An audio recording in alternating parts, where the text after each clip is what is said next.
We're afraid of what people will think, or we're afraid we're not good enough, or we're afraid we're too much. And so we hold ourselves back. When we do that, we're muting ourselves. And there are too many people that are muting themselves in the world. And I, for so many years, was one of them. I've discovered the power of unmuting myself, of showing up in the world in a way that is joyfully expressed and boldly alive. That's something that has been so important to me as I've discovered how freeing it is to be unmuted, to unmute our body and to unmute our ideas and to unmute our desires, to unmute ourselves in relationships and at work, and to be our own advocates and to ask for what we want and need.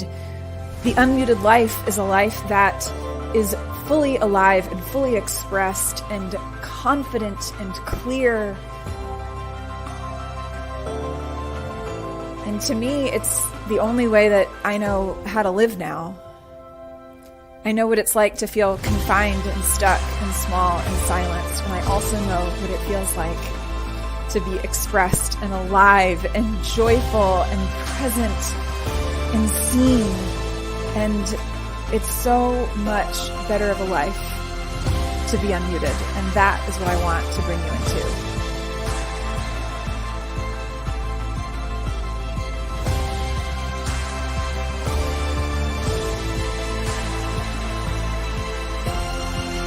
Are you ready to unmute yourself? Let's make it happen.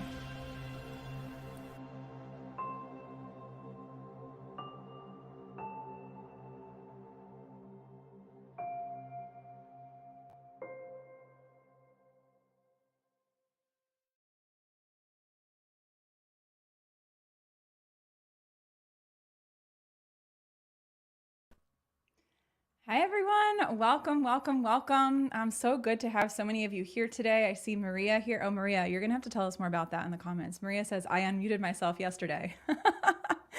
I love seeing that. Dan, welcome. So good to have you here. Glad that you could join us today. Jennifer, welcome. Who else do we have here today? We've got, let's see, Jason is here. Welcome, Jason. John is with us. Gabe. Hey, Gabe. Oh my gosh. I'm so excited for all of you to meet our guest in a little bit. Someone I've known for the past 3.5 years and is just so fascinating. And I'm so glad that all of you are here. This is going to be a fun experience today. And I promise I'll do a little singing. How does that sound? I'm going to sing a song today. I don't always do that on this show. I feel like every time I probably should because I love it so much. And Carice is here. Oh, yay, Carice. So good to have you here. This is going to be such a fun conversation. So welcome. Let us know where you're joining us from. I am in Baltimore, Maryland. Oh, Maria, Maria, drop that link to your Sunday vulnerability in the comments so that we can take a look at that and support that. So super stoked to read more about your story and see what you have to say. Haley's here. Michael's here. Welcome, welcome. So yeah, let us know where you're joining us from. Again, I'm in Baltimore, Maryland. And then our producer extraordinaire, who's always like the wizard behind the curtain, in The Wizard of Oz, Tim Sohn, is in the back here along with our guest, Sam Qurashi. And I just want to take a moment, and I won't embarrass you too much, Tim, but I just want to recognize, Tim is somebody that I met a couple of years ago through Brian Schulman's Brian Schulman's shows on this platform. And he's always been such a kind person. And Tim got recognized last week by the Leukemia Lymphoma Society for their Mission Award.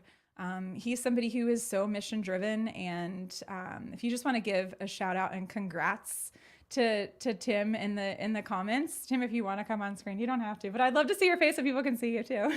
Yay! Rachel! Hi. I feel like what's necessary is a little bit of like this action. Oh my gosh. This is my dance. This is my Rachel, happy dance. Yes. So give some appreciation to Tim in the chat. I just think it's so special when someone commits themselves like you are to a cause that's personally affected you, right? I mean, that's your connection really to this, is that. Yes, 15-year cancer survivor, 15 plus years now. Wow. And and this award was specifically for the 24-hour Open Your Hearts and Wallets live stream fundraiser that you were part of as well, Rachel. So thank you for being part of that. And so many people there were 14 live streamers that volunteered their hearts and time for this, and so many people came together So I'm just so grateful for you, Rachel, and everyone who came together to make this happen and we raised thousands of dollars during those 24 hours and over the 10 weeks of the campaign. That's amazing. That's so great. That's so great. So yes, there's some congrats in the chat. So I just wanted to take a moment. Tim's very humble, but I just wanted to take a moment. I gotta give you a shout out. And he celebrated by going to this beautiful like waterfall area and park and just relaxing and being at peace and being in nature this weekend, right? That was part of your celebration, right? Yeah, Rachel said, "How are you going to celebrate, Tim?" And so I sent her a video. She was like, I want to know on Monday. She was like, "You have homework. I want to know on Monday, how did you celebrate?" And I was like, "I can't wait till Monday. I'm sending you a video right now." It's so So, important, right? It's like I'm sort of unmuting yourself is like taking those moments when you have a moment like that you've worked so hard for and put so much yeah. heart into to not just move on. Like we're so quick to move on. You know, we have a win. Yeah. Something goes well and we're like, okay, next. And we don't even take a moment to like fully absorb the good thing. So Yeah, I'm that's so proud of you. true. And I'm someone who doesn't celebrate enough when something like that happens. So I'm glad that you encouraged me to. So thank you. You're welcome. You're welcome. Well, that's awesome. Yeah. And Maria says, shout out to all the wonderful people tuning in. Laura says, yes to celebrating yourself. So thanks, Tim. I appreciate you coming up here. Let me do Thanks, that. Rachel. I'm going to go back into my producing mode off That's screen. fine. But thanks for inviting me on stage. You're welcome. You're welcome. So excellent. So one of the things I would love to do before we get started, before I introduce our guest, which is the next thing I'm going to do, drop in the comments, drop in either a word or an emoji that captures how you're feeling right now. We're going to be talking about emotional expression today, unmuting your emotional expression, which is something that I struggled with a lot of my life. And it's not like I've mastered it by any means. I'm still working on kind of growing in that way. So we would love to hear from you if you want to drop into the comments. And I know some other folks have joined us that I want to give shout outs to. Toby is here. Zach is here. Zach is always such a strong supporter. Russ, hey Russ. So yeah, drop in the comments a word or an emoji that captures how you are feeling right now. We're starting the week. It's on a Monday. Depending on where you live in the world, it may be morning, it may be evening or afternoon. Let's see. Ariel is here. Welcome. And Maria got a smiley face and a little halo and gratitude hands. Awesome. Seeing satisfied, peaceful, blessed. Giselle, welcome. How else are you feeling? Back hurts, but standing at my desk. So a little bit of pain, but you're here, Zach, and we appreciate you for being here despite that pain. And maybe there's something you're going to learn from the experience today that's going to help better navigate that. Drop in the comments a emoji or a word that captures how you're feeling right now. Hi from Central Park. Hey, Will, and loving life. So good to have you. I will share. Ooh, Toby says excitedly anticipating the future. Something that I would say, I say I'm feeling playful. I want to share with you all something that Bill and I, if you have kiddos, if you're in a romantic relationship, or if you're just looking for more fun for something for yourself, I don't like represent this company in any way, but I think what they do is super cool. It's called the Adventure Challenge, and there's a couples edition. And so Bill and I last night, the way that it works is they have all these like little date night ideas in here. I posted a video, like a reel on this on here once. And it's like a scratch off, and you scratch it off and it tells you how long the date's going to take. And it's just a way to integrate novelty into relationships. And one of the ways that we can kind of keep a spark going in a relationship is to have novelty, have new experiences.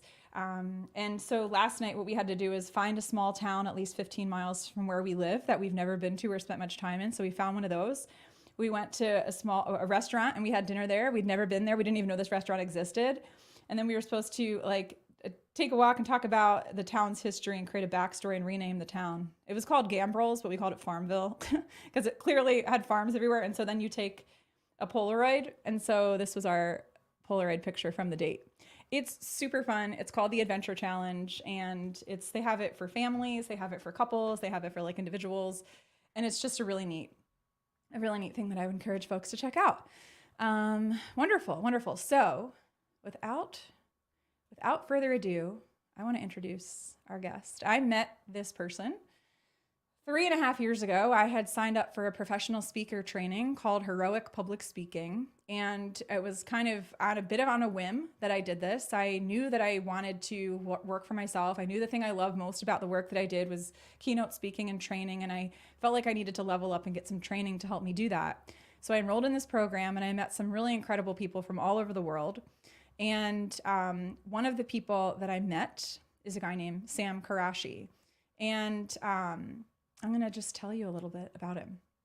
So he's a writer, entrepreneur, Instagrammer, and YouTuber. He worked as a psychiatric resident in an addiction hospital. And through that time, he had the opportunity to help over 10,000 patients. After 7 years, he walked away from his medical career, believing there was a more effective way that he could help people. And then this is something that is so cool about him. He started interviewing experts that live beyond kind of the traditional frames of psychology, but they're masters of the mind in a unique way. So he interviewed the Iceman, the Horse Whisperer, a samurai, a cold reader, a ninja, a tea master, and a pickpocket, and lots of others. Now, we're going to drop his link to his Instagram page in the comments because you're going to want to follow him. He has over 700,000 followers, and it's because he posts such thoughtful, insightful, high quality content consistently that makes you think, that makes you pause. They're quotables, they're things that you save it. You can do those little save things, you save it. I sometimes journal about the prompts that I see in there. And on that page, he shares thoughts and concepts that can interrupt the psychological patterns that keep us trapped in mental loops of our own design. So we're going to drop his link into Instagram there. And then also he is on a platform called Patreon, and you can become one of his supporters, members on that platform for as low as like $1 a month and get additional content. And it is really worth it. I mean, he posts just such incredible content. So just a heads up that is there. Those links are in the comments. So without further ado, Sam, so good to have you here today. Hi, Rachel. It's good to be here. Tim, it's an absolute pleasure to connect with you and meet you, and congratulations. Yeah. So I'm just really excited for what we're going to talk about today. I've learned so much from you over the past few years. You've always been somebody who shows up with such a strong presence in a way that I feel like I'm both accepted as I am and challenged to be better. When I think about what being in your presence, whether it's on a clubhouse room or just on a WhatsApp call or being in your physical presence, that I feel like that you really bring good things out of me and challenge me to think more deeply about my life and about what's possible. And so I just first want to start and appreciate that about you, because it's a really powerful gift that you have. That's very, very kind of you to say, Rachel, and beautifully phrased. I love what you mentioned about the challenge and the acceptance and tying them together. Well, thank you. I mean, it's all true. It's all true. And one of the things that we're going to talk about today, we're going to talk about unmuting emotional expression, because I know it's something a lot of people, myself included, have struggled with. We learn from a young age, whether indirectly or directly, that certain emotions are okay and others are not. And we're very rarely, if ever, taught how to process and integrate our emotions in a way that's healthy. And so a lot of us, we end up suppressing. We suppress them. When I talk about unmuting, when we talk about, muting our emotions, we mute sadness, or we mute anger, or we mute joy, or we just mute certain things, and then they get stored and stuck and trapped somewhere in the body, and often show up at inopportune times when we haven't fully processed these things, either in the form of a physical health issue or a rupture in a relationship, or just an ineffective way of showing up in the world. And so starting off, I always love to invite the folks that are with us to get to know our guest a bit better. And so I'm curious if there's a particular story that comes to mind when you think about your own life, of ways that, and perhaps it's something that brought you into being interested in this work. I'm not sure. I actually don't know this part about you, so this will be me learning something new as well. But when you think about ways that you've either muted or silenced or suppressed something in your own life, and perhaps maybe it led to what you're doing now or your interest in that, just curious if you have a story around your own muting and then unmuting that you'd want to share with us. Well, two things come to mind. The first is work. When I was working as a psychiatric resident in the addiction hospital, I was muting what I'm seeing that needs change. And so the decision to actually walk away was my way of expressing, I guess, my acceptance of how things are, but my resistance to allow it to persist. Because I always talk about acceptance. It's important to accept the existence of a reality, but not the persistence of it. And so that was one thing that I did. I expressed my acceptance of the existence of reality, the existence of that reality, but then I moved beyond it by walking away. And it was one of the scariest things I've ever done. But I reached a point where I could not stay longer because we were not solving the root cause of the problem. And so with mental health, I do believe that people have a power within themselves to overcome what they're going through. There's a way to prevent what happened. There's a way to prevent things from happening. There's a way to reverse things in some way or form. We can take more responsibility. And one thing that I've noticed over and over, as I've never been a fan of passive healing. There's nothing wrong with seeking help, but when you seek help in a way that gives you more of a sense of resourcefulness, so that when you walk away, you have tools with you, that's so much more empowering. Passive healing is not something that I'm a fan of. Sometimes it's important, but not as an ongoing thing. That's the key. And so one thing would be that. The other is linked to relationships.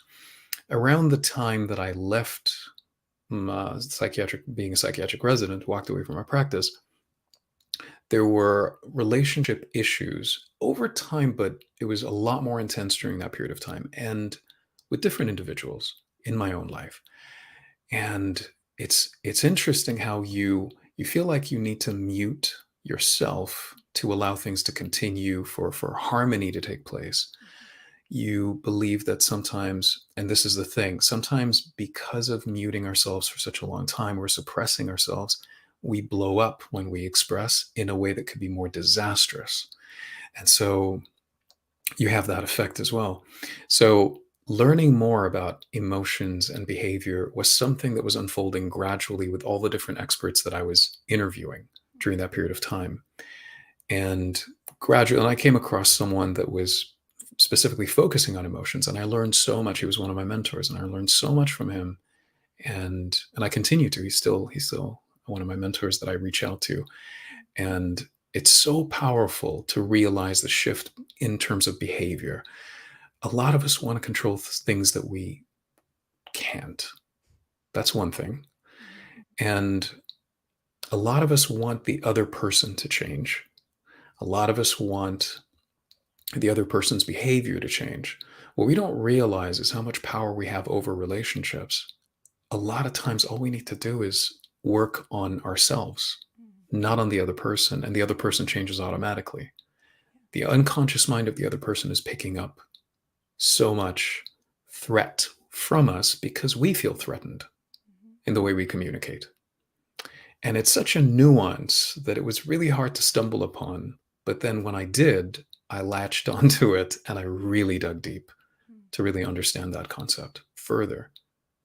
So yeah, one thing to mention about control, one of the things that keeps us stuck in terms of learning, and that applies to learning anything, it applies to learning anything about the other person in terms of relationships, in terms of any skills or progress in life, it is our resistance to our temporary incompetence that is really the thing that keeps us trapped. If we are resisting our temporary incompetence, we're never going to reach a level of competence. And a lot of people want to show up when they're learning a new skill like they know exactly what they're doing. They don't want to fail. They don't want to make mistakes. They assume that they know. And that's the thing. It's hard. We need to accept our temporary incompetence to achieve competence. We need to accept failure as a stepping stone to success. We need to admit that there's something wrong in order to resolve a problem. We need to admit that we don't know so that we can start learning to know. And that's the invisible barrier that people are constantly being stuck in. And it just paralyzes us. So yeah, in terms of control, I just want to point out that there are several things that we try to control that we can't. We can't control time. We can't control people. We can't control natural disasters. We can't control outcome. And we can't control emotions. above all else. A lot of people are aiming to control time. They are just working on trying to control the other person. They're like, I don't want to control them. I just want them to change their behavior. That's pretty much trying to control. And that's the issue. It's hard to control something you can't. And if you focus on trying to control something you can't, because you can never control it, you're always setting yourself up to fail in a way that contaminates your self-esteem, your self-confidence, and contaminates your mental health. That's one element that contaminates our mental health and hurts it and damages it. Trying to control something you can't. I may not be able to control time, but I can control the way I conduct myself within time. I may not be able to control people, but I can control the way I communicate, how I convey information, how I respond to people. I may not be able to control emotions, but I can control the way I express them. I can control the idea of not acting upon my emotions. It's okay to be angry. It's okay to feel angry, resentful, hateful. Yes, these things come up. And when we're ashamed of admitting that that's what we feel inside, even to ourselves, we trap ourselves. And that's the issue. Yeah, there's so much there. First of all, Tim's been dropping your mic drops in the comments. Like this, there's a lot of response there to it's our resistance to our temporary incompetence that's the thing that keeps us trapped. And Zach said, just hearing that phrase, temporary incompetence, what a great way to look at learning or a new experience moment. Like having just that frame is helpful to say, oh, it's temporary incompetence. And most of us would hate to think that anyone thinks that we don't know what we're doing. And so we just sort of muscle through it, even if we're like, everyone's making it up, and if we recognize it, like truly everyone's really making it up as they go. And most people are not as competent as they present themselves to be. I think we'd have a little more grace for ourselves. And I'm wondering, just to go right into it, there's a question that it looks like AJ had, that what if we do change? What if we do try to change ourselves and nothing changes in the relationship? You're trying to build or rebuild. Sometimes you try to do the best you can for both sides. Curious what your thoughts are on that. I'm a fan of nuance, because in terms of mastery, the difference between someone that just knows something and a master at something is nuance. So if I want to be a master at a certain skill, it's the nuances. And over time, that actually happens. But there's a way to capture that. The nuanced aspect here to explore, for all of us to explore, is the idea of what if I make changes in my own life? Well, what exactly do you mean by that? Maybe you mean behavior. Great. Let's stick to behavior for a second. Okay, so if I change my behavior and nothing changes in the relationship, if you're making a change because you're expecting a change, automatically you're setting yourself up to be frustrated and disappointed, because expectation, in the presence of expectation, disappointment comes. It's hard to be disappointed if you're not having any expectations. However, you do have the right to have wants, and you do have the right to enforce your boundaries. Those are two things that are very different. Expressing what you want is one thing. Enforcing your boundaries is another. Usually enforcing boundaries is about how people treat you. Want is what you want in your own life. And there could be an overlap a bit, but there is a difference. So if I change my behavior without changing how I feel, the problem is I'm trying to shoehorn a new neural pathway with a behavior in spite of the existence of the emotion that is preventing it from happening organically. There's an emotion that stops me from behaving this way automatically. I'm trying to force that behavior in the presence of the resentment I feel about the person in front of me, for example. It's an uphill battle. It's exhausting. It's not going to last. Either it's not going to work, and if it works, it's not going to last, because it's not something that is coming natural to me, because I'm practicing incongruence in that moment. I'm being inauthentic. I'm not being truthful. What I'm behaving is the opposite of how I feel. The objective is not to behave in a way that is aligned with how you feel, because if you're resentful, the behavior would be maybe physical abuse. That's not the point. No, that's not what we're aiming for. What we are aiming for is addressing how you feel. You change, you remove that thorn that may create aggressive behavior. That behavior goes away. Because the thing about behavior is the body can't lie. If you feel resentment and you're behaving, no matter how hard you're behaving in a really attentive way, it may come across as passive aggressive without you even realizing, and their unconscious mind is going to pick it up. Their nervous system is going to pick it up. Hmm.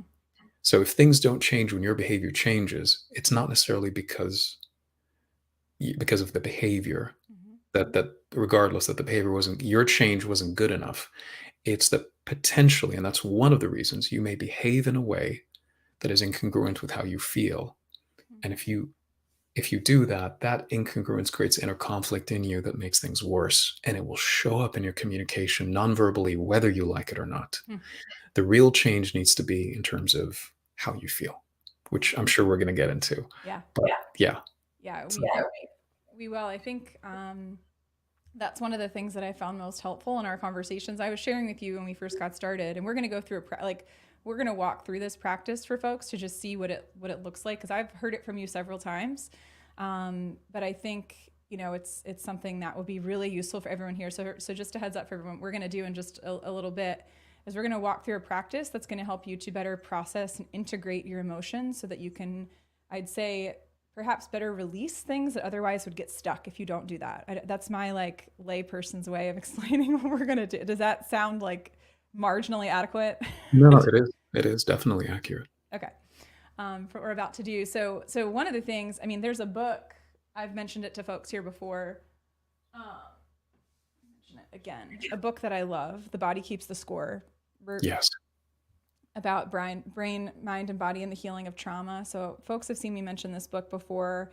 I have a post coming out about it, I think tomorrow, that I'm going to be posting about this book and how it's been truly transformational. And it's one of the things that led me to get a somatic therapist. So since recovering, a lot of folks here know, so I was hit by a pickup truck 2 years ago while I was out running with my husband and had some PTSD from that experience.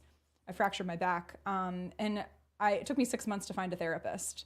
And I found her, and in the first visit that we had, this is just, again, an indication of how sometimes things are stored in our body, and so often traditional medicine doesn't consider this, unfortunately. But what I realized in the first 30 minutes of our visit, she laid me down. It's this combination of mind-body therapy, so psychotherapy and something called rolfing, right, which is this kind of tissue, myofascial tissue release, because emotions can get stored and trapped in our tissues. And so she laid me on the table, and I know I've shared this with you, Sam. I don't think I've shared it with this community before, but she was pushing along the right side of my leg. I was laying down on my back. She was pushing along the right side of my leg, and she said, "What are you noticing right now?" And I said, "I feel like my body's resisting you." That was the immediate thing that came to my mind from my body. And she said, "Oh, so you want to push me away?"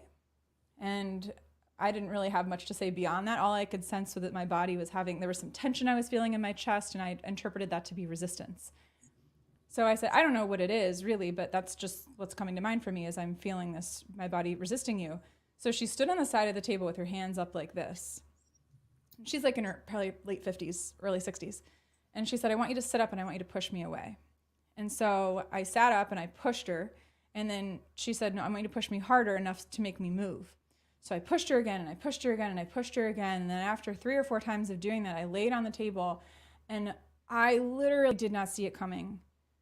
But my body just was flooded with emotion, with sadness, and I started sobbing. My whole body was sobbing, and I brought my hands to my face, and in that moment, what came out was I wanted to push the truck away, and I couldn't. And it was, to me, this incredibly powerful experience of understanding that the body keeps the score, and that emotion of feeling powerless and frustrated with that had been trapped in my body for 6 months since the accident happened. And that was the beginning of the release. I know I've shared that story with you. I'm curious if there's anything. So for anyone that's watching, first of all, somatic therapy, SOMATIC, if you're processing any type of trauma, it's something that can be incredibly powerful because it integrates mind and body, which is so essential. And it's part of the practice we're going to go through today is the integration of mind and body with breathing. So just curious if there's anything that from your perspective strikes you, or when you think about that or hear that, anything that might be beneficial for anyone that's with us to hear, or yeah, any thoughts? Just curious when you hear that example. It's very powerful because we're storing resistance. And resistance comes from fear. We're storing different emotions in our body. And sometimes all it takes is an action that needed to happen or that we wanted to happen. We wanted to utilize. Because when we think of trauma is really about a moment in time where we felt resourceless, where we felt frozen. And then that, because we felt resourceless and frozen, that pain, that emotional pain that we couldn't push away, that we couldn't work through, remained stuck within us for years, for decades, until we find a way to resolve that, until we go through therapy, until we accidentally stumble upon doing something without even knowing, or we go to someone that works with us in a way that reveals that and allows the emotional processing to take place. Because we have, for trauma in general, and that could be kind of a good framework in general, if somebody wants to heal their emotions in general, number one, we have the idea of emotional expression. Number two, the narrative shift that can happen all by itself, or we can actually work through that. And number three is the behavioral change. The behavioral change is extremely essential to signify the shift. And the behavioral change can happen all by itself if you express the emotions in the right way to dissolve the emotions and release the emotional charge linked to the traumatic experience you've had. And suddenly the narrative can shift on its own. The belief, the perception of the event, your perception of yourself, your perception of the other person can shift. The beliefs can shift, and your behavior can shift. But even if that doesn't take place, even if it's not automatic, it's effortless. Even if you just put a bit of effort in it, it's so easy to make that shift. It's like you're pushing a mountain with your finger, because you did all the work that made the mountain heavy in the first place, because you released all the weight from that mountain, because you dissolved the emotions. Does that make sense? It does. And I think the continued practice of it was helpful. So like she shared with me, when you're having those moments, like for instance, like right with PTSD, there's this heightened sense of irritability and hyper alertness that happens, and hypersensitivity to sound. And so if I would get startled by something, for instance, like if Bill like bobbled a bowl or something like that, and Carl, we're so glad that you're here, and Toby, thank you for your comments. Yes, this is an essential conversation. And if something would startle me, I would do one of two things. One, I would just like scream. Like I was in my house, right? So I wasn't doing this in the middle of a store. But like in the comfort and safety of my home, I would just sometimes like scream. I had to like let something out emotionally. And sometimes it was just like this buildup that I just felt like I had to, whether I'm screaming into a pillow or something like that.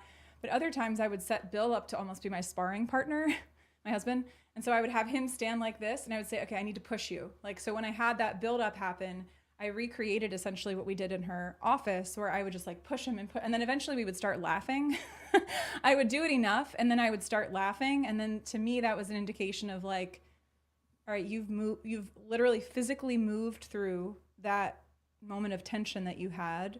You brought somebody into it with you instead of feeling like you're carrying it by yourself. And that was something that we did for several months actually. Where I would have him like help me with that. And we continue to do things like that in the therapy sessions as well. But that was something that was helpful for me. And I agree. Michael says Sam should write a book of quotes. Check out his Instagram. That's like It's a great idea. I'm probably going to use my quotes on Instagram. That's a book, hopefully, by itself. Yeah. I hope so. But that's very kind of you, Michael. Thank you. Can I make a comment on what you just mentioned? Yeah. So by constantly pushing in that way, laughter at the end, that's a narrative shift, first of all. So you're behaving in a way that allows for a narrative shift to change your relationship with the event by doing so. So that's number one. Number two, the pushing provides you with something very special that emotional expression does. And I hope you could see the link. When you push your husband as an exercise, what you're also doing is validating that you can survive beyond the action you want to take. There are no consequences. There is no pain. You are feeling safer, not just safe, by doing that. And so automatically you're pushing, nothing's happening. There is no retaliation. There is no consequence. You did what you wanted something, you did what you wanted, and you moved beyond it. Mm-hmm. That's it. And you kept on repeating and rewiring yourself through that behavior. Mm-hmm. And that's powerful. Yeah, that makes sense. And there would be times where like something that seemingly was disconnected would happen. So for instance, his alarm always goes off earlier than mine does. He's a teacher. He gets up earlier than I do. And there was one day where his watch was going off, I think probably earlier than normal, and it was like a Saturday morning, and it kept going off, and I was like, Bill, Bill, and he like wouldn't wake up, and usually he doesn't. Just he was like in a really deep sleep, I guess. And I got so agitated by that. Like that in and of itself is like a level 1 offense. You know what I mean? Somebody's watch buzzes, and we've been together for 16 years. Like that's happened before. But the extent to which it bothered me was amplified from what it normally is. And so I had therapy later that morning, and I told my therapist, I was like, I think about that was for me recreating that feeling of being powerless. I couldn't get this thing to stop. And it was bothering me. And so I did that like pushing practice. I'm sure there's a more technical name for it, but I did that exercise again, and then came home and explained to Bill, hey, this is why I think I got so upset with you this morning. Because I think it was activating a similar feeling inside of me, that powerlessness. And, Here's what's interesting about that. We try to control the things we can't, and that's important because we want to do that. But the thing is, we can't control them. We already covered that. Why is control so important? Because the more control we feel, the safer we feel that we will survive, based on the pain that we couldn't control when it happened to us. And that's where trauma comes. That's why control is so important in terms of trauma. So if something happens that I cannot control, controlling it is not the answer. Accepting that it's happening without my control is okay, because the more we desensitize ourselves to not being in control is the ultimate control, number one. Number two, there are things, by creating this distinction between what we can control and what we cannot control, we're giving ourselves more flexibility. Because there are things we can control. And if we focus on controlling what we can, we will be happier, mentally healthier. What can we control? Well, we can control muscles. We can, excuse me, we can control muscles. We can control decisions, our decisions, how we breathe, how we move, our posture, how we communicate, when to respond, what to respond, how to respond. Not just what we say, but how we say it, what we do, how we do it. There's so much within our control. But if I were to summarize it with one thing, it's muscles. Because even a decision requires an action, but the action requires a muscle. So just to tie that into something else that's really important, the stress response. The stress response, which is more of a stress reaction, really, it happens without a control. You got the fight, flight, freeze, and fawn. Fight, you have the threat in front of you, you attack it. Flight, you run away. Fawn, you submit to it in order for the threat to not be threatened by you, or not to tempt it not to attack you. And then you have the freeze, where you basically tense up. Whenever we have the stress reaction, I'd like to call it from now on, is we have a rush of acetylcholine. Acetylcholine is really important for action. So that's when when the stress reaction happens. I need to wean myself off of stress response because I've been saying it for long. I'm changing it right now. So the stress reaction, whenever it happens, when someone does nothing, your hands start to shake. That shaking is the excessive amount of acetylcholine that is not being utilized. What's important to acknowledge is when you have a stress reaction within you, it demands action. It demands muscle use. And all four reactions that I mentioned are muscle use. Aggression, stagnation, evasion, and submission with fawning. So you have those four. The problem is none of them is really that useful. It's useful. It's useful to fight or to run away if you have a lion in front of you. But in the modern world right now, when someone yells at you, fawning can be useful but isn't actually healthy. Hmm. All of them are useful but not healthy. Let me rephrase that. Freezing is useful because you're kind of basically lowering the tension of that dynamic, but you're suppressing emotions. You're suppressing your truth. Fighting is going to escalate potentially. Sometimes it actually resolves it, but it can be damaging. Running away is not the solution because you are maintaining and solidifying someone as your enemy, Hmm. and you'll keep looking over your shoulder until that is resolved. So that threat doesn't go away. So what do we do? One of the examples, and there are many things, think of the things that help us that are popular right now that actually help us. Mhm. They require muscle, but they are none of the four. And by the way, everybody has a default for one of the four. You Hmm. may have a default whenever you're stressed. What do you do? It's either submission, stagnation, or evasion or aggression. Sometimes you flip around, but sometimes you move around or switch around, but there can be a default. And sometimes the default depends on a person. Like with this person, I always submit. With that person, I'm always aggressive. So it can be, even if we go to the nuance of it. But what are the popular muscle utilizations, the actions that are none of the four? An example is tapping. You're using muscle, but it doesn't cover the four. TRE, trauma releasing exercise, which is a powerful way, and the military uses it to release trauma. And yeah, it's extremely powerful. That involves muscle contraction. In simple terms, and to summarize it, you do 7 exercises in 15 minutes, and then you lie on the ground in a certain way, allowing your body to shake uncontrollably, but you stop it after 15 minutes, or it's going to be very exhausting if you don't. You can do this every other day. And one of the things that the creator of it, the founder of it, I think it's David Berceli, if I'm not mistaken, but you can look up TRE, trauma releasing exercise, is if you do this every other day for 30 days, that's 15 sessions, you get rid of every single trauma in your life. Now, that's not necessarily true, but it definitely helps massively. But it's an example of a muscle action utilization that isn't any of the four. So, what can we learn from this? What can you do as an action using your muscles that isn't any of those four? Screaming, for example, that's kind of a gray area because you could be screaming at the person, which a lot of people do, right? But emotional expression to me is the most effective use of muscles that isn't any of the four to really connect, because you're not just using muscles to listen to your nervous system and use the acetylcholine. What you're also doing is using the muscles to give attention to what needs attention. When anything is at tension, that means something requires attention. We need to give it the attention. That's how you release it. And we're giving attention through the emotional expression, using our vocal cords, using our lungs, using every muscle that is involved in the process of verbalizing or even writing it down, which is still using muscle.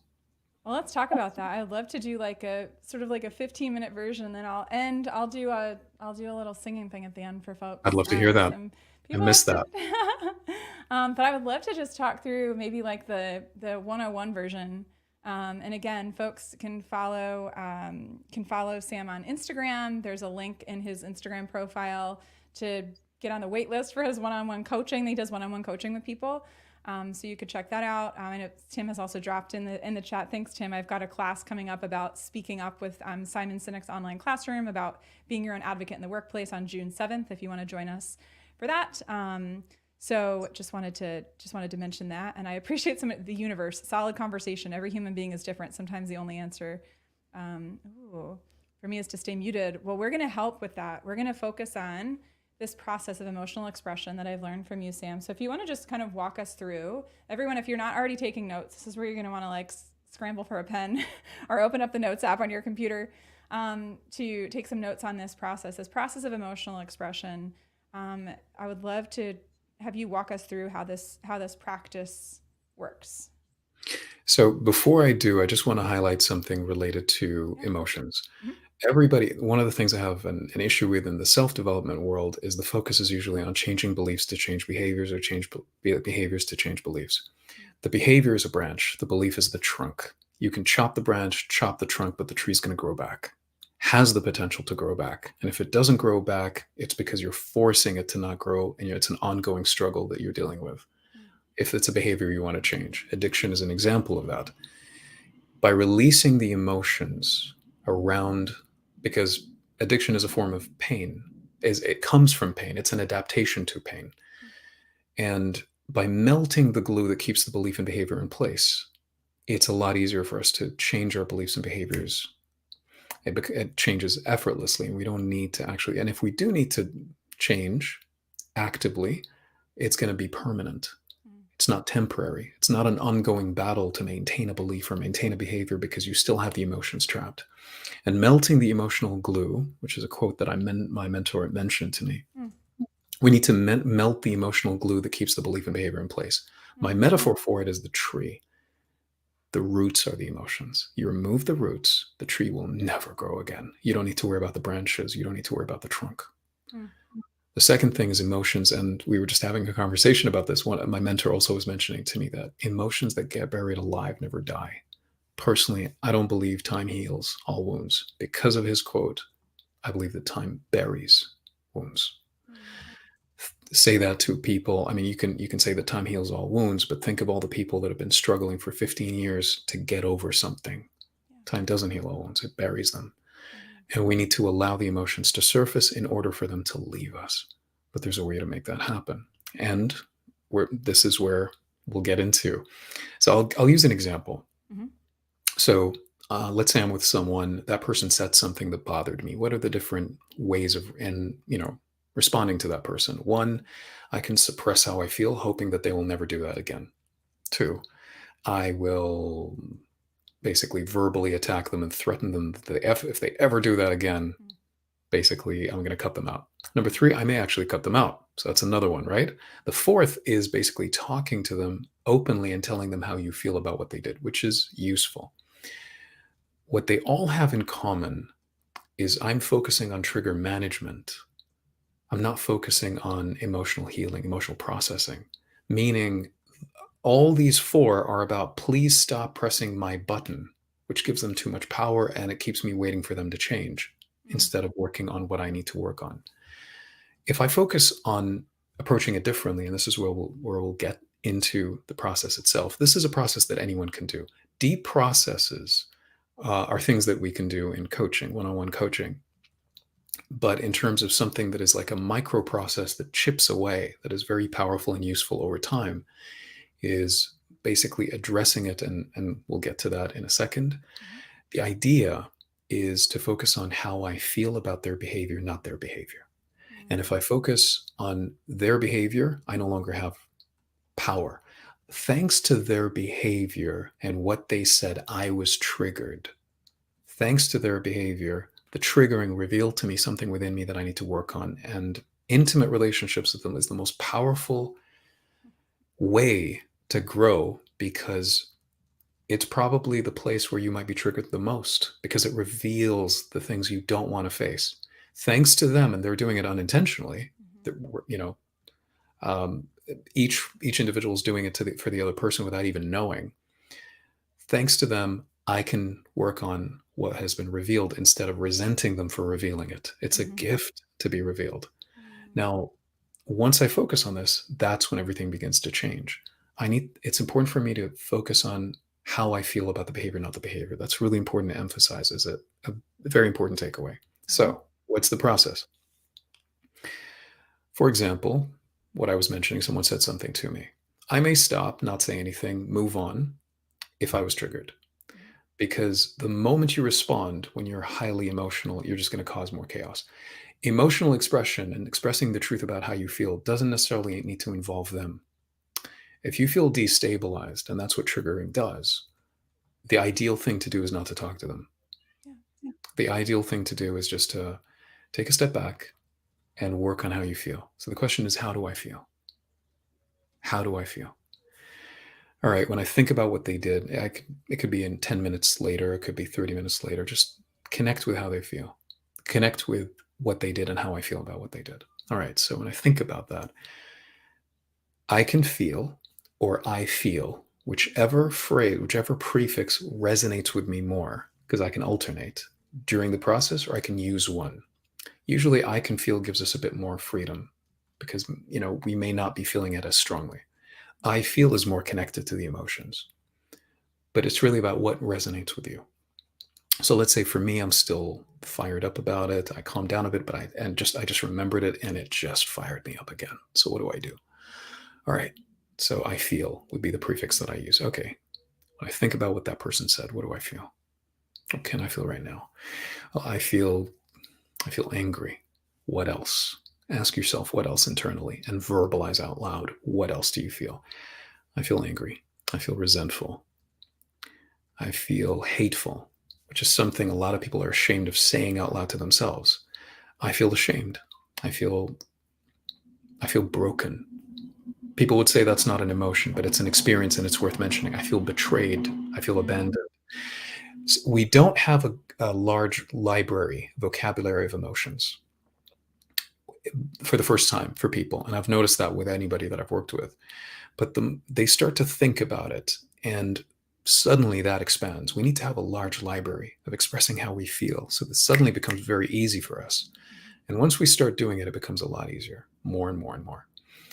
One thing I would say is if you're going to write or say it out loud, make sure that what you stick to either I feel or I can feel, nothing else. And when you do mention the emotion after, don't, it's important to not lower it or trivialize it by saying, I feel a bit angry. Own it. I feel angry. That's very important. The second is it's important to not go down a rabbit hole of why. One important takeaway here is how you feel is everything. Why you feel doesn't matter. How you feel is everything. A lot of people focus on why in therapy, but that could lead to recycled pain and re-traumatization. What matters is how you feel. So when you say, I feel resentment, you can easily say, I feel resentment because of what they said. I can't believe they said that. And you go down that rabbit hole and we leave the process that could have freed you, that could have dissolved the emotions within you. So make sure it's a how, not a why. Don't get into the why. Number 3, make sure that it's not about who. It's just about the feeling. I feel resentful. You could feel resentful to yourself for allowing it to happen. Maybe you could feel resentful towards the other person. You could feel resentment in general about other people as well. It doesn't matter who you feel it towards. What matters is how you feel. I feel resentment. What else? So it takes a bit of time sometimes at the beginning, if I'm working with someone, to adjust that. And that's okay because they're used to it.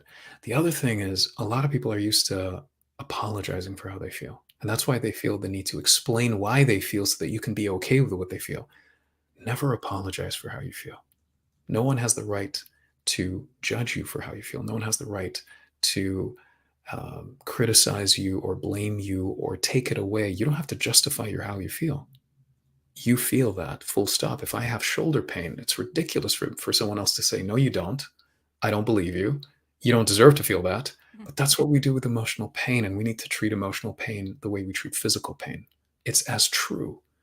I don't need to justify it. So it's important to go through that in that sequence and don't stop until you're done. Just keep asking what else, what else, what else. You can either verbalize or write it down. And this example is me feeling fired up for something that just happened. It could also be me suddenly remembering something in the past and I feel triggered by remembering it. I can do it verbally or writing it down. If I want to write it down, what it would be is when I think about blank, whatever, that's the formula. When I think about blank, whatever that thing is, it could either be the thing that happened 10 minutes ago, or it could be something that happened years ago. When I think about blank, I can feel blank. And you start with I can feel. And if it suddenly shifts to I feel, go for that. That's a good also way to do it if you want to. So that's the writing aspect. So you're either feeling something and you don't know why, or you're feeling something and you know why because of something that just happened, or you remembered something. However you want to do this, you could even do this as a morning emotional journaling where you wake up and you have a list of things that bother you. And every morning you basically say, okay, when I think about that, I can feel, and you go through these emotions. What you're doing is you're dissolving the emotions. You are owning the emotions. You are accepting the emotions. It's a form of self-connection and self-acceptance. Expression is a form of expression is a form of acceptance and a celebration of what you are sharing. You are releasing it by expressing it in that way. And there's a study at UCLA, I believe a few years ago, that found that when you express how you feel in terms of anger, but it wasn't even properly phrased, about, I think it was, I am feeling the emotion of anger, and you keep repeating that with different emotions of anger or just anger. And what it did is it lowered the amygdala activity. The amygdala is the threat detector part of the brain that stresses us. That, when we're stressed, that's what's active, that's what's highly sensitive. And we live in a world where people are highly sensitive to that. But it lowered the activity of the amygdala. What it also did is it increased the activity of the right ventrolateral prefrontal cortex. That part of the brain is responsible for emotional processing. And all the person did was write down. Verbalizing is actually more powerful, but the combination is great. And you can always alternate, because sometimes it's not possible for you to verbalize. There are people around. You can easily sit down and write. Don't type, write. There's a lot of power in writing the words, not in typing it. There's a lot that you're releasing through doing that.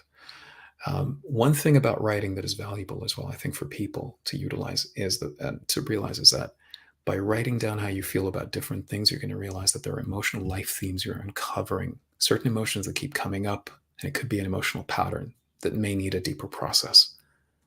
You realize that anger keeps coming up with different scenarios that you never really connected them to. But when you have a journal, it's captured. All right. So anything that you think I didn't cover about this, because it was really about either verbalizing or writing, start with I can feel, I feel, and make sure it's about how, not why, how, not who, how, not just a bit. No, own it. And give yourself permission to express whatever comes out. You can either say, I feel like I'm suffocating. That qualifies. That's fine. I feel betrayed. It's an experience. That's fine. I feel hated. That's fine. It's about the other person, but nevertheless, it's about how you feel about that. Anything goes. Emotions are more powerful, but whatever comes up, because when you say I feel betrayed, there are a lot of emotions linked to that. A lot of emotions linked to the idea of betrayal. And we can unpack that. But you don't have to go through that. You could just capture how you feel over and over and over. Now, what I would say is if you do this verbally or write it down, you keep going until you're done. And by the way, sometimes at the end, you come up with something you've never even considered that just emerged because you release so much, you've expressed so much, then suddenly something comes up at the end that shocks you, like, oh my God, I didn't even think I was feeling that. But when you're done, I would recommend taking 7 to 10 exaggerated breaths as such.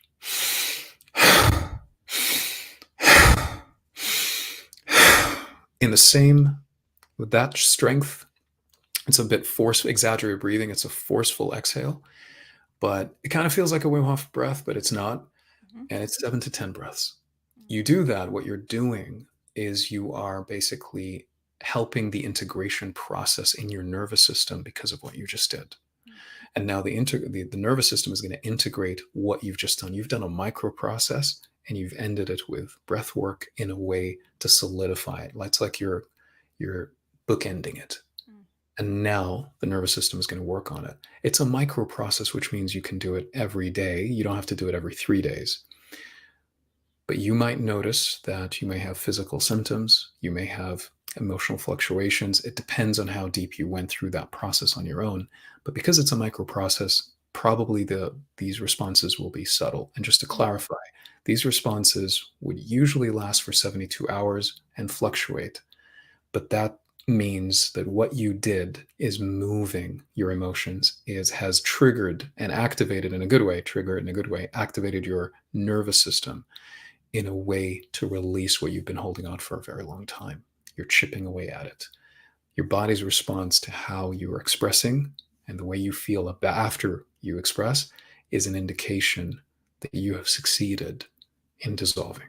It's actually progress. So does that cover it? Is there any question of Yeah. any part of the process that you'd like me to I add? mean, Is there? well, I want to just call out a couple things that are being said here. First of all, just because I know that in the midst of what you were sharing, these probably went by you pretty quickly, but somebody wrote Sam is the acronym of your name. Such amazing mic drops. As a side note, so Michael Skiva said that.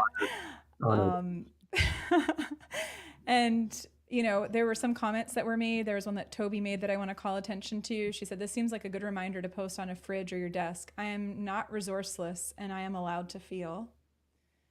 Yes.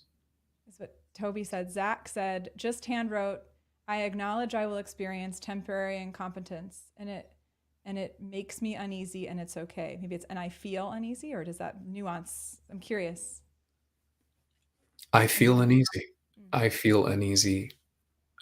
Maybe not as a quote, I feel uneasy, Yeah. but it's okay because I mean, if it's about a quote, I wouldn't necessarily use the I feel Yeah. with something with a negative emotion. But definitely I am in a positive way is very powerful because when you say I am, you're defining yourself. When you say I am angry, you're defining yourself by anger. So how can you ever get rid of it if it's who you are now? But when you say I feel anger, there's a untethering that's taking place, but there's still a connection, and the word feel is what connects I to angry. Yeah. So I recommend using I am or I feel whenever you use anything when you express positive emotions. Mm-hmm. But when it's negative emotions, I'd recommend I feel or I can feel. Okay. Always. I feel or I can feel, whichever feels better. And one more thing, actually, one more important nuance here is if you say I feel resentment, Mm-hmm. I feel resentful, Mm-hmm. it's okay to use both if they both resonate. It doesn't have to be an adjective versus a noun, whatever feels right. I know it feels like, okay, if you say I feel resentful, it feels like you're more connected to it than resentment. But some people, resonate with I feel resentment as a whole as a more powerful way to connect with how they feel. And that's important. That's the most important thing is to connect with how you feel, to release, because we can never release what we do not accept, and we can never accept what we don't own.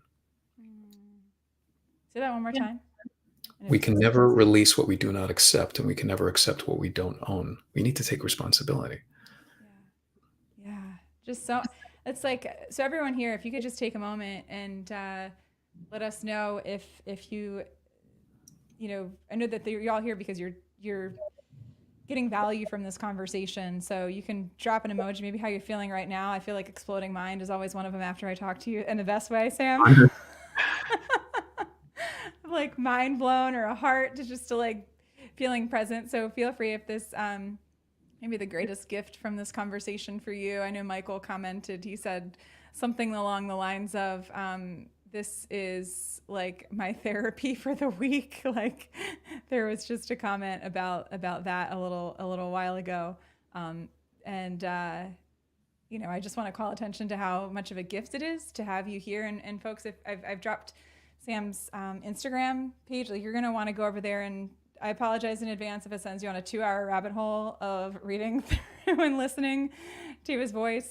Toby also commented how calming your voice is, which I would agree. That's very kind of you, Tim. Thank you. Yeah. Just Zach says, making me think in a new way. That's one of the things we want to invite people to do. And like so much of this conversation today is all of us have had experiences of muting certain emotions. And so that's kind of a human universal. And so by walking away with these insights today, the hope is to begin to start to shift even how we perceive what it is to feel, to give ourselves, there's a book I love by Mark Brackett, Permission to Feel. We'll read that. Oh, dude, hold on. Let me pull it off of my shelf. You'd be all over this book. It's called Permission to Feel by Mark Brackett, who is the executive director of the Yale Center for Emotional Intelligence. And the thing I love about this book is he lists in the front. So there's an app I dropped in the chat called the Mood Meter app, which is basically like a digital version of this. And in this, he lists out there's emotions that are ranked on pleasantness and energy. So it's either lower high pleasantness, lower high energy. And then there's, there's 100 different feeling words that are listed in here that somebody could use as a guide if you're like, I don't know, most people have vocabulary to express like 5 or 6 basic emotions. And this gives you vocabulary for, the nuance between mellow and chill, or the nuance between joyful and ecstatic. I love this book. And I think it would be a good read for any human being that wants to kind of further focus on that. So, Absolutely. One thing to add to that, for any reason, if you feel that whoever's watching, if you feel anyone that's watching, if you feel that there are certain emotions that you want to express that you don't know how to express, that's okay. You can easily get a thesaurus to or a dictionary online. Just check it, Google it, and see if a word resonates, and start using that word. mm, And and in terms of understanding, obviously, you can read different emotions and see what they mean, or like, yeah, this is exactly what it means to me, and this is exactly describing how I feel. Then start using it. mm, It's if we could get into the habit of expressing the truth about how we feel to ourselves in a safe environment where no one can judge us, with which this exercise provides, mm-hmm, then it allows us to be more unapologetically expressive and more unconditionally accepting about how we feel. And mm, that's extremely important. That's true self connection. And yeah, once you do that, it's easier for you to express the truth about how you feel, what you want, who you are to other people. yeah, Now, in terms of expressing how you feel to other people, that's an entirely different conversation, but it's how to express and how to receive someone else's emotional expression. That's a totally different conversation. But for yeah, yourself, this is all you need. You don't have to express to someone else how they hurt you. Express how you feel to yourself. mm, And when you dissolve it, maybe you no longer feel the need yeah, to tell them. And that's okay, because you're no longer carrying anything. Or maybe you feel the need to tell them. So you're like, I feel okay. I'm no longer destabilized. I'm neutral. Or, mm-hmm, yeah, I just don't feel it. But I think it's important to tell them. You're approaching it in a way that isn't fear based. You're mm, approaching it in a way and out of choice, not out of fear of the pain repeating itself and then them doing and saying what they did and said before. yeah, And that's completely different, because you're changing your relationship, not just to the event, you're changing the relationship to how you feel about the event by connecting to it and expressing it. mm. And that's huge. That's important. Oh, it's so huge. I feel like everyone in the world would benefit from hearing this conversation and just the insights. And I'd want to, Sam, again, like I said, I could spend, and I have spent hours talking to you, but I just want to thank you for your presence today, for your insights, for your mic drop moments, as were called out in the comments. There was just a lot that I know that people that are watching the live, if you're here with us live, let us know. You can say, I'm here live, or team live. And then if you're joining us for the replay, feel free to drop your questions, and I'm going to go back through and we'll respond to any additional questions that come through over the next few days or weeks that this live stream is up. So I just want to, again, Sam, thank you so much for being here. I know we're a little bit over time, so I'm going to commit this week. The song that I'm going to be posting is the song I did at my first voice recital in high school, which I was terrified to do. I had no interest in performing for anyone. I felt like my jaw locked the second I got up on stage, and I could not wait to sit down. It was at no point a joyful experience for me. And that happened 20 years ago. And I'm going to redeem that experience this week, and I'll tag you in that. And I'm going to share it here on LinkedIn, and we'll get the snippet tagged in Instagram as well. So there's a little teaser for what's going to come this week. I'm committing to it. I've put it out there. It's going to be happening. So thank you again so much. Thank you, Rachel. Thank you so much for having me. It's an absolute honor and privilege to be here. Thank you for taking the time and for listening to me. And thank you for having me here. And thank you for everyone. Thank you to everyone for your very kind and generous comments and lovely, kind words. And thank you, Tim, for your awesome orchestration behind the scenes. I appreciate that. Yes. Wonderful. All right. Well, we will see. We'll be back. Next episode will be on June 6th, same time, same place. So we look forward to seeing you back then, back at that time. And again, thank you all for being here today. We really, really appreciate it. Bye.